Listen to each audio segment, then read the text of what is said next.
좋으셨습니까? 아멘이십니까?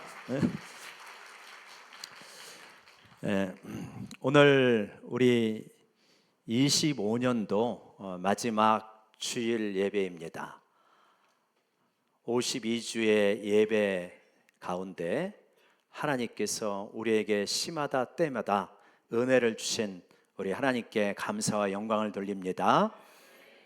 또 오늘은 우리 50주년을 맞이하는 우리 교회에 여러 행사들이 있었는데 또 그것에 마무리하는 피날레의 시간이라고 볼 수가 있겠습니다.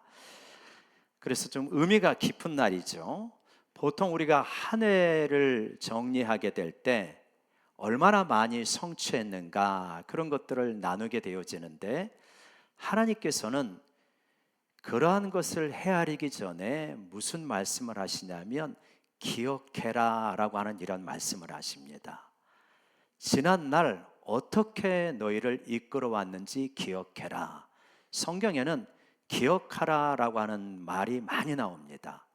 그것은 단순하게 추억을 되새김질해라 그런 의미가 아니라 하나님의 시각으로 재해석해라, 그것이 기억하라의 의미입니다. 하나님께서 우리를 어떻게 이끌어 왔는지를 재해석하게 될 때 그때 앞으로 제대로 나아갈 수가 있으니까. 그러니까 신명기는 잘 아시는 것처럼 가나안 땅을 앞두고 모압 평지에서 모세가 마지막으로 이스라엘 백성에게 설교하는 거거든요. 거기에서 무엇을 말씀하시냐? 기억해라. 전략을 짜고 앞으로 전진하고 영적인 무장을 하기 전에 하나님께서 어떻게 너희를 이끌어 왔는지를 기억해라. 그래야 제대로 출발할 수가 있다, 이런 말인 거죠. 이 말씀을 중심으로 해서 오늘 설교의 제목을 기억과 감사이란 제목으로 해서 세 가지 요지로 말씀을 나누고자 합니다. 첫 번째는 하나님께서 함께 하신 것을 기억하며 감사하자. 두 번째는 하나님께서 우리를 훈련시킨 것을 기억하며 감사하자. 세 번째는 그 하나님을 신뢰하고 앞으로 나아가자. 이러한 세 가지 요지로 말씀을 전하고자 합니다. 첫 번째 한번 외쳐볼까요? 하나님이 함께 하신 것을 기억하며 감사하자. 잘 아시는 것처럼 이스라엘 백성이 왜 광야길을 걸어가게 되었습니까? 가데스 바네아에서 순종하지 못하였기 때문에 하나님께서 직진으로 가나안으로 가게 하지 아니하시고 가나안 길을 배회하고 가나안 땅으로 들어가게 우회를 시키셨습니다. 그런데 그것은 단순하게 그들이 불순종하였기 때문에 너희 골탕 좀 먹어봐라, 혹은 너희는 들어갈 자격이 없다, 그러니 너희는 고생 좀 해봐야 된다, 그런 의미가 아니지 않겠습니까? 거기에서 하나님께서 1차적인 형벌의 의미도 물론 있겠지만 무엇보다도 그들을 교육시키고자 했던 분명한 목적이 있었습니다. 어떤 교육을 할까요? 우리가 읽었던 신명기 8장 2절을 보면 어떤 교육의 목적을 가지고 있는지가 선명하게 드러납니다. 우리 신명기 8장 2절 말씀 다시 같이 한번 읽을까요? 시작. 내 하나님 여호와께서 이 40년 동안에 내게 광야길을 걷게 하신 것을 기억하라. 이는 너를 낮추시며 너를 시험하시며 내 마음이 어떠한지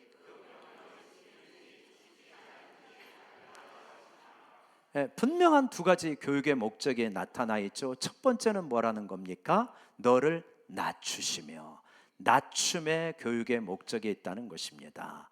여러분, 낮춰지는 것, 겸손해지는 것 정말 아름답습니다. 가장 보기 싫은 것이 교만한 거 아니겠습니까? 하나님이 가장 싫어하는 죄가 교만의 죄입니다. 그래서 하나님은 우리를 낮추시는데 아끼지 않으셔요. 그래서 광야를 걸어가게 하십니다. 왜냐하면 꽃길을 걸어가고 평탄한 길을 걸어가면 겸손하기가 그렇게 쉽지가 않습니다. 그래서 우리를 광야를 걷게 하시는 거예요. 광야를 걸어갈 때 아, 내가 별것 아니구나 하는 것을 깨닫게 되어지는 거죠. 그렇게 겸손하게 낮추시게 되면 어떤 유익이 있냐? 겸손해지면 은혜를 받기가 쉽고요, 겸손해지면 복을 받기가 쉽게 되어집니다. 잠언 22장 4절에서 이렇게 말씀하셔요. 겸손과 여호와를 경외함의 보상은 재물과 영광과 생명이니라. 겸손해야, 그리고 여호와를 경외해야 재물도 받고요, 영광도 얻게 됐고 생명도 얻게 되어집니다. 하나님은 우리에게 복 주시기를 원하시는 분이시잖아요. 그래서 네가 교만하면 내가 복을 주고 싶어도 줄 수가 없어. 그래서 네가 낮아져야 돼. 그래서 우리를 광야를 걷게 하시는 것입니다. 사랑하는 여러분, 내가 지금 광야를 걷고 있다면 하나님이 나에게 복 주시기 위하여서 이렇게 교육하고 있구나, 이렇게 받아들이시기를 원합니다. 또 하나의 목적이 있다는 거예요. 너의 실체가 무엇인지를 깨닫게 하는 것이 광야를 걷게 한 교육의 목적이다. 내 실체가 무엇인지를 알고 내가 진짜 하나님의 말씀을 순종하는지 안 하는지 알도록 하는 것이 광야를 걷게 하신 이유라는 것입니다. 여러분, 요즘 텔레비전에 많이 나오는 이호선 씨라고 하는 분이 계시잖아요. 그분의 사이다 발언, 이런 것이 편집되어 나오더라고요. 근데 거기 보니까 그런 장면이 나와요. 어떤 분이 굉장히 잘 자랐어요. 집에서 공주같이 잘 자랐습니다. 그래가지고 옷 피팅하는 그런 모델을 하는데 너무 비용을 많이 써가지고 이제 자기 집안도 거의 신용불량이고, 그리고 심지어 친정 부모님까지도 신용불량으로 몰아가는 그러한 이 여성이 나오더라고요. 그러니까 이우선 씨가 말을 합니다. 당신이 옛날에 공주였을지는 모르지만 지금은 아니다. 정신 차려라. 당신 공주가 아니고 신용 파산자야. 그런 말을 하는 장면이 나옵니다. 여러분, 내가 과거에 어떠했는가 라고 하는 게 중요하지 않아요. 지금 내 영적인 실체가 무엇이냐 하는 것이 중요합니다. 그래서 하나님은 광야를 걷게 하시는 거예요. 너의 영적인 실체를 분명하게 깨달아라. 네가 진짜 믿음의 사람인지, 하나님을 의지하고 하나님 한 분으로 만족하며 살아갈 수 있는지를 깨달아라. 그래서 광야를 걷게 하신 것입니다. 그런데 그 광야의 생활이 힘들지 않습니까? 길이 없잖아요. 물도 없습니다. 힘겹게 짝이 없는 곳입니다. 그러면 고생만 하는 게 광야냐? 그렇지 않다는 거예요. 왜 그러냐? 그 광야에서 길이 없지만 하나님께서 구름 기둥, 불 기둥으로 길을 만들어 주시는 하나님이시다. 그래서 광야는 길이 없지만 하나님이 길 자체가 되어 주시는 곳이 바로 광야이다. 그래서 여러분, 우리가 경험하지 않았습니까? 체험하지 않았습니까?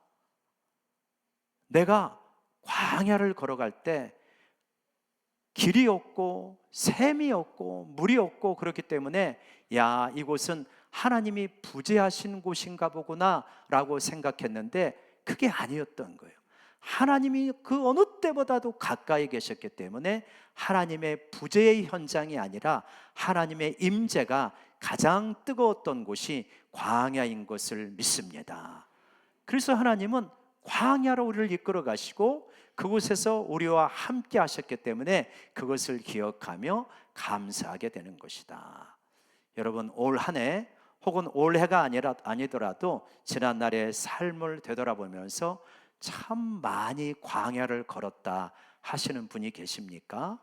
재정적인 문제로, 육체의 질병으로, 자녀 문제로, 혹은 관계의 문제로 광야를 걸으셨습니까? 그 광야에서 하나님께서 길이 되어주시고 하나님께서 나를 낮춰주시고 나의 영적인 실제를 깨닫게 하시고 무엇보다도 하나님께서 함께 걸어가 주신 줄로 믿습니다. 그거를 생각할 때 감사하게 되는 거예요. 우리 영광교회도 50년의 세월이 어떻게 꽃길 뿐이었겠습니까? 힘든 시간이 있었죠. 특별히 우리 영광교회는 IMF 때 굉장히 재정적으로 어려웠습니다. 저는 그때 있지는 않았지만 굉장히 재정적으로 어려워서 부채가 부채를 낳는 악순환의 구조로 들어간 적도 있었다고 합니다. 교회 성도들의 아픔 혹은 갈등, 그런 것 때문에 밤잠을 이루지 못하는 순간도 있었지요. 별로 예산이 충분하지 않은 가운데서 우리가 교회를 건축하였기 때문에 많이들 마음 졸이면서 간절히 기도한 분들이 많습니다. 누가 시키지 않아도, 작정기도 기간이 아닌데도 각 가정들이 나와서 작정하고 이 공간에서 간절히 기도하는 여러 가정들이 있습니다. 그러한 시기, 정말 광야를 걸어갔던 시기, 그때 하나님께서 야, 여기가 우리의 한계인가 보다 할 때 하나님의 새로운 역사가 시작되었고, 이제 더 이상 어떻게 할 수 없는가 보다 할 때 하나님의 공급하심의 역사가 있던 그러한 광야의 길, 하나님께서 우리와 함께 걸었음을 기억하면서 감사할 수 있는 우리 모두가 되기를 원합니다. 영광교회 에베네셀의 하나님은 여러분 가정의 에베네셀의 하나님이신 줄로 믿습니다. 두 번째로 우리는 무엇을 기억하며 감사하냐면 하나님의 훈련하심을 기억하며 감사하자라고 이렇게 말씀하고 있습니다. 3절 말씀 같이 한번 읽어볼까요? 우리 3절 말씀입니다. 3절 시작. 너를 낮추시며 너를 줄이게 하시며 또 너도 알지 못하며 내 조상들도 알지 못하던 만나를 내게 먹이신 것은 사람이 떡으로만 사는 것이 아니요 여호와의 입에서 나오는 모든 말씀으로 사는 줄을 내게 알게 하려 하십니다. 훈련의 가장 큰 목적, 핵심적인 목적이 여기에 있다는 것입니다. 사람이 떡으로만 사는 것이 아니다. 하나님의 입에서 나오는 말씀으로 사는 것이다. 떡이라는 것이 단순하게 먹는 밥만을 의미하는 건 아니잖아요. 물질적인 환경을 의미하는 것입니다. 광야는 결핍된 곳입니다. 많은 것이 결핍되어 있어요. 하나님이 왜 결핍된 곳으로 이스라엘 백성을 이끌어 가셨겠습니까? 너 고생 좀 해봐라 라고 하는 의미가 아니라 너 진짜 중요한 것이 있다. 뭐냐? 하나님의 말씀을 붙들고 의지하는 삶이 되어야 한다. 그것이 가장 좋은 것이 어디냐? 광야다라고 말씀하고 있는 것입니다. 여러분, 만나는 하루치만 주셨습니다. 감질만 나시지 않습니까? 이 일주일치 주면 걱정할 게 없는데 왜 하루치만 주십니까? 내일은 내일의 만나를 주실 것이다. 그래서 하루치만 주시는 거예요. 하나님, 내일 어떻게 살아가야 될지 모르겠습니다 라고 걱정하는 분이 계신다면 오늘 하루치의 만나를 주시는 의미를 깨닫고 내일은 내일 하나님께서 책임져 주신다, 이러한 영적인 배짱을 갖는 우리 모두가 되기를 원합니다. 광야는 가나안 땅에 들어가기 전에 광야를 거쳤잖아요. 왜 직선으로 가나안 땅으로 가면 되는데 왜 광야를 거치게 하셨을까요? 물론 이스라엘의 불순종도 있었지만 그들의 영적인 한계라고 하는 의미도 있지만 중요한 또 다른 의미가 있다. 뭐냐? 풍요에 너무 쉽게 노출되면, 풍요에 훈련되지 않고 노출되면 우리가 망가지기가 굉장히 쉽습니다. 그래서 우리말에도 그런 거 있잖아요. 소년급제한 사람치고 제대로 큰 사람이 드물다는 거예요. 왜냐? 청소년 시절에 머리가 반짝반짝 해가지고 장원급제를 했습니다. 그러면 교만해져요. 학문 연구를 더디합니다. 그래서 그냥 그만큼 하다가 끝나버리는 경우들이 많다는 것이에요. 훈련되지 아니하고 가나안 땅에 들어가면 이스라엘 백성이 망가지기 쉽습니다. 우리도 그래요. 하나님 앞에 훈련되지 아니하고 풍요를 먼저 누리잖아요. 잘못되기 굉장히 쉽습니다. 교만하기 쉽고요, 죄악 짓기 쉽습니다. 여러분, 우리가 주변에서 보지 않습니까? 인격적으로 훈련되지 아니하고 하나님을 의지하지 못하는데, 말씀의 의미를 깨닫지 못하는데 풍요를 먼저 누리잖아요. 그것 가지고 죄 짓기가 십상이다 라고 하는 것입니다. 그래서 하나님께서는 너희가 떡으로 사는 것이 아니라 하나님의 말씀으로 사는 훈련을 해야만 가나안 땅에 들어갈 수 있다, 이렇게 하시는 겁니다. 여러분, 솔직히 우리 내면에 실제 살펴보면 이러지 않습니까? 우리는 말씀이 중요하다는 것 알지만 떡을 의지할 때가 많습니다. 하나님이 함께 하시는 것이 너무 중요하다라고 말은 하지만 통장의 잔고를 의존할 때가 굉장히 많습니다. 분명히 하나님이 시퍼렇게 살아계신다는 것을 알지만 통장의 잔고가 바닥이 떨어지면 불안하기 짝이 없습니다. 그게 우리의 영적인 실존의 모습 아니겠습니까? 그런데 그게 그러한 우리지만 광야로 들어가면 우리의 체질을 하나님께서 변화시키기 시작하셔요. 여러분, 입맛이라는 게 그렇잖아요. 배고프야 입맛이 있는 거잖아요. 배부르면 입맛이 없습니다. 세상의 떡으로 배부르잖아요. 하나님 말씀에 대한 갈급함이 적어져요. 하나님 말씀이 송이꿀보다 달다라고 하는데, 그런가 보다 하지 진짜는 체험을 못해요. 만약에 하나님께서 우리에게 광야를 배제하고 우리를 평탄하게만 이끌어 가잖아요. 대부분의 사람들이 하나님 말씀의 맛을 모르고 살아갈 가능성이 굉장히 많습니다. 그래서 광야로 끌어가는 거예요. 떡을 의지할 수가 없습니다. 환경을 의지할 수가 없어요. 그러면 어떻게 됩니까? 하나님을 의지할 수밖에 없죠. 하나님을 의지할 수밖에 없으니까 하나님의 말씀을 붙들게 되어지는 것입니다. 그래서 하나님의 말씀을 붙들고 읽고 묵상하고 암송하고 하나님의 말씀에 의존하기 시작하면 말씀의 의미와 가치가 깨달아지게 됩니다. 말씀이 얼마나 강력한 것인가 하는 것을 실제로 체험하게 되는 것입니다. 여러분, 그런 의미에서 광야는 우리의 입맛을 바꾸는 체질 개선의 현장이다. 여러분, 이 광야의 삶을 살아가고 있다면 여기서 여러분의 입맛이 바뀌어지기를 주의 이름으로 축원합니다. 그래서 세상의 떡에 자꾸만 배부르려고 하고 그것만 맛있다고 말하는 것이 아니라, 그게 아니라 하나님의 말씀이 정말 단 것이구나, 이것을 바뀌어지는 현장이 광야라는 것입니다. 저도 올해 하나님께서 깨달음을 주신 게 있어서 제 말씀을 암송하기 시작했습니다. 물론 제자 훈련 받을 때 암송을 했고, 또 예전에 제가 훈련 받을 때 혹은 훈련 시킬 때 암송을 하죠. 그런데 이거보다는 내가 말씀을 암송해야 되겠다. 은퇴하기 전까지 내가 말씀을 암송한다면 몇 구절을 암송하고 갈까? 그러면서 그걸 계산하면서 말씀을 쭉 이렇게 무작위로 제가 넘버링을 해가면서 이렇게 외우게 되어집니다. 그래서 제가 말씀드렸죠? 이렇게 신호 대기하고 있으면 여러분 무슨 생각하십니까? 혹시 여러분 가운데 그 사이를 참지 못하고 쇼츠를 보는 분이 계실지 모릅니다.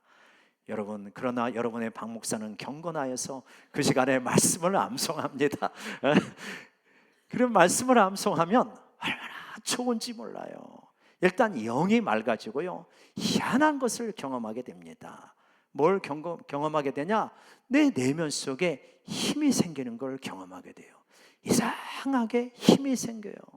그래서 하나님의 말씀은 내 이 발의 등이요 내 길의 빛이 될 뿐만 아니라 우리의 영혼의 생명의 양식이 되는 줄로 믿습니다. 그래서 여러분, 광야를 걸어가게 하면서 우리의 입맛을 바꾸게 하신 것입니다. 여러분, 우리 영광교회는 50년 동안 가난했던 시절이 여러 번 있었습니다. 우리 사거리에서 지었고 또 성북초등학교 앞에서 건물을 가지고 있었죠. 그때 지하에 있었습니다. 그때 어떤 분이 그러시더라고요. 지하에 왔더니 냄새가 너무 났다, 이렇게. 우리는 익숙해가지고 잘 모르는데 그 냄새가 많이 났었다고 하더라고요. 그런데도 그렇게 같이 신앙생활을 해준 것이 너무 감사하지요. 우리 교회가 그렇게 풍족하지 못했던 시절이 있습니다. 그런데 우리가 그렇게 풍족하지 못했지만 풍족한 거는 있었어요. 뭐냐? 믿음으로 하나님 앞에 살아가자. 우리가 말씀을 붙들자. 하나님이 우리와 함께 하신다. 그런 거를 우리가 붙들고 얼마나 믿음으로 살려고 애를 쓰셨습니까? 우리 원로 장로님을 비롯하여 우리의 1세대 권사님들이 하나님 앞에 정말 신실하게 교회를 섬겼습니다. 누가 알아주지 않아도 시험 들지 아니하고 정말 먼저 하나님의 나라와 의를 위하여 헌신해왔던 그러한 출애굽 1세대가 있었기 때문에 오늘날 우리가 비교적 그때보다는 풍족한 환경에서 믿음 생활을 하고 있는 줄로 믿습니다. 아까 우리 장로님이 기도하셨듯이 어떤 분들은 예전에는 우리가 그렇게 신앙생활 했잖아요. 교회를 짓는다, 주차장을 산다. 그러면 어땠습니까? 내가 정말 오랫동안 정성 들여서 모았던 적금 깨서 헌금하신 분들이 여러 분 계십니다. 이게 정말 그분들의 순수한 하나님을 향한 열정인 것이죠. 여러분, 내 거 먼저 챙기는 거, 이게 이익인 것 같아도 먼저 그의 나라와 그의 의를 구하게 될 때 하나님께서 이 모든 것을 채워주시는 역사가 일어나게 되리라 믿습니다. 여러분, 우리 영광교회를 생각하면서 특별히 광야를 걸어갔던 그 삶을 생각하면서 우리가 떡으로만 사는 것이 아니라 통장의 잔고로 사는 것이 아니라 여호와의 입에서 나오는 말씀으로 산다, 말씀을 붙드는 다시 한 번의 결단의 역사가 있기를 주의 이름으로 축원합니다. 이제 신명기 8장 6절에 하나님의 은혜를 기억하고 감사하면 어떻게 앞으로 나아갈 것인가 하는 것을 말씀하고 있는 장면이 있습니다. 우리 신명기 8장 6절 말씀 같이 한번 읽어볼까요? 시작. 내 하나님 여호와의 명령을 지켜 그의 길을 따라가며 그를 경외할지니라. 우리가 앞으로 어떻게 살아가야 되겠습니까? 여러분의 가정 26년도에 어떻게 살아가고 여러분의 자녀를 어떻게 지도해야 되겠습니까? 우리는 무엇을 엔진 삼아서 앞으로 가야 되겠습니까? 영광교회는 50년의 역사, 지금까지 감사한데 무엇을 추동하는 엔진을 삼아서 앞으로 나가야 되겠습니까? 선명하게 말씀하고 있습니다. 첫 번째 뭐라고 하는 겁니까? 여호와의 말씀을 지켜라. 여호와의 명령을 지켜라. 말씀을 붙들고 앞으로 나아가면 하나님께서 붙들어 주시리라 믿습니다. 또요, 하나님을 경외하라고 말합니다. 하나님이 우리와 함께 하시다는 거예요. 하나님은 분명히 살아계시고 그를 경외하는 자를 선한 길로 인도해 주신다는 거예요.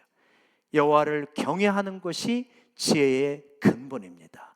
어떻게 하면 인생을 잘 살 수 있을까요? 여호와를 경외하면 됩니다. 여호와를 경외하면 그 명령을 어떻게 가볍게 여기겠습니까? 여러분, 영광교회 앞으로 50년의 세월 하나님의 말씀을 붙들고 여호와를 경외하며 나아가게 될 때 하나님께서 놀라운 역사를 일으켜 주시리라 믿습니다. 물론 뛰어난 시스템이 필요합니다. 치밀한 행정도 필요하죠. 넉넉한 재정이 있었으면 좋겠습니다. 선교도 마음껏 하고 구제도 마음껏 할 수 있는 넉넉한 재정이 있었으면 좋겠습니다. 그러나 설사 그런 것이 조금 부족하다 할지라도 별로 문제될 것이 없어요. 왜요? 하나님이 우리를 이끌어 가시면 우리에게 필요한 것을 넉넉하게 공급해 주시리라 확신하기 때문입니다. 사랑하는 여러분, 정말 우리 인생이 하나님 앞에서 복받는 인생이 되어지고 우리 가정이 그렇고 우리 교회가 그러지 않습니까? 성경은 복잡하게 말하지 않아요. 굉장히 단순합니다. 여호와를 경외하라. 그의 말씀을 따라가라. 하나님이 제시하는 길을 걸어가라. 그러면 내가 너와 함께 하겠고 내가 너에게 복을 주리라. 여러분, 이러한 복된 인생을 살아가시고 우리 교회가 하나님의 축복을 넘치게 받는 그러한 교회가 되리라고 믿습니다. 여러분, 50주년을 마무리하고 25년을 마무리하면서 하나님은 우리에게 말씀하십니다. 너는 기억하고 감사해라.